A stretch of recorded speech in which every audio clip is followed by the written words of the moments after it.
कई मामलों में जांच बीमारी के लिए नहीं, कमीशन के लिए लिखी जाती है। हर टेस्ट के पीछे डॉक्टर, लैब के बीच एक गुप्त समझौता होता है।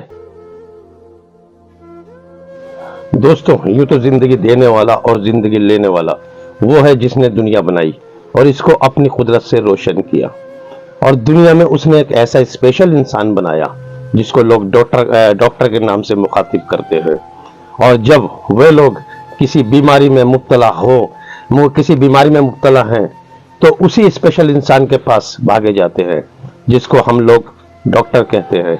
बीमारी में अल्लाह और भगवान के नाम के बाद यही वो नाम है जो हमारी जुबान पर आता है। ये वो नाम है जिसको बहुत से लोग भगवान का दूसरा रूप भी कहते हैं। अब सवाल उठता है, क्या हर डॉक्टर इस उपाधि के लायक है, या ज्यादातर डॉक्टरों ने इस पवित्र पेशे को कमीशन और मुनाफे का नापाक धंधा बना रखा है। आज का मरीज जब डॉक्टर की दहलीज पर कदम रखता है तो उसके हाथ में सिर्फ रिपोर्ट नहीं होती, बल्कि उम्मीद की एक किरण होती है। लेकिन कई जगह इलाज शुरू होने से पहले ही सौदा तय हो जाता है। कौन सी जांच करानी है, कौन सी दवा लिखनी है, किस लैब में भेजना है और किस मेडिकल स्टोर से दवा लेनी है, इन सब के पीछे बीमारी से ज्यादा कमीशन काम करता है।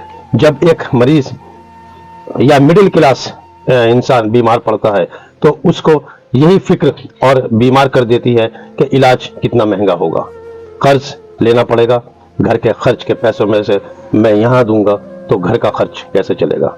यही सोचते सोचते कई बार मरीज नहीं, पूरा परिवार टेंशन के आईसीयू में चला जाता है।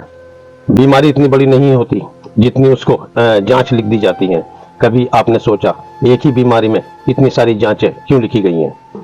कई मामलों में जांच बीमारी के लिए नहीं, कमीशन के लिए लिखी जाती है। हर टेस्ट के पीछे डॉक्टर, लैब के बीच एक गुप्त समझौता होता है। दवाइयां वही, नाम वही, दाम अलग अलग। दवाइयां सस्ती भी मिलती हैं और महंगी भी, लेकिन ज्यादातर डॉक्टर महंगी दवा लिखते हैं जिस पर उन्हें कमीशन अच्छा मिलता है। मरीज उनसे मालूम भी नहीं करता क्योंकि उसे डॉक्टर पर पूरा भरोसा होता है, और इस भरोसे के चलते मरीज अपने बच्चों के मुंह से रोटी का निवाला निकालकर भी डॉक्टर की जेब में डाल देता है। हर डॉक्टर ऐसा नहीं होता, ये सच है। आज भी बहुत से डॉक्टर ऐसे हैं जो कम से कम फीस लेकर मरीज को सस्ता उपचार देते हैं और अपने में खुशी महसूस करते हैं। भले से ही उनके पास दुनिया की ज्यादा ऐशो आराम ना हो, लेकिन वे अपने आप को किसी बादशाह से कम नहीं समझते। अल्लाह उनको तमाम बड़ी मुसीबतों से महफूज रखता है, लेकिन कुछ डॉक्टर इस पेशे का नाजायज फायदा उठाते हैं। हालांकि बुनियादी तौर पर वे उन गरीबों से भी ज्यादा गरीबी की जिंदगी काटते हैं। मरीज कोई ग्राहक नहीं है, मरीज का दूसरा नाम डर, दर्द और मजबूरी है। अगर डॉक्टर ईमानदार हो तो बीमारियों से ज्यादा धोखा जान ले लेता है। डॉक्टर का पेशा आज भी सम्मानजनक है, बस जरूरत है उसे फिर से इंसानियत से जोड़ने की।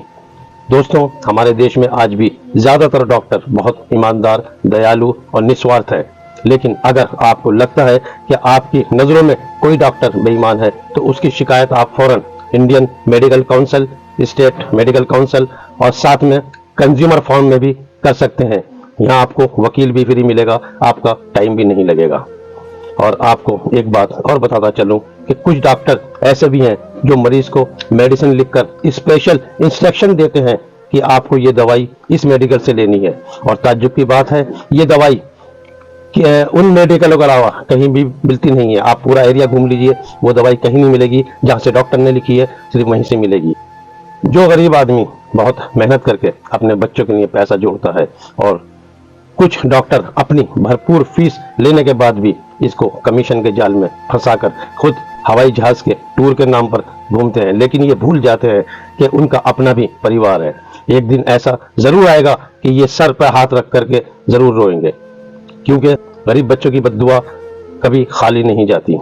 आज ऐसे कुछ डॉक्टर अपनी एक्स्ट्रा की ऐशो आराम की जिंदगी इन गरीबों की मेहनत की कमाई से पूरा करने की कोशिश करते हैं। इनको मालूम नहीं कल इन्हीं की फैमिली में इन गरीबों की ही बद्दुआ काली आंधी बनकर उनकी जिंदगी में अंधकार फैला देगी।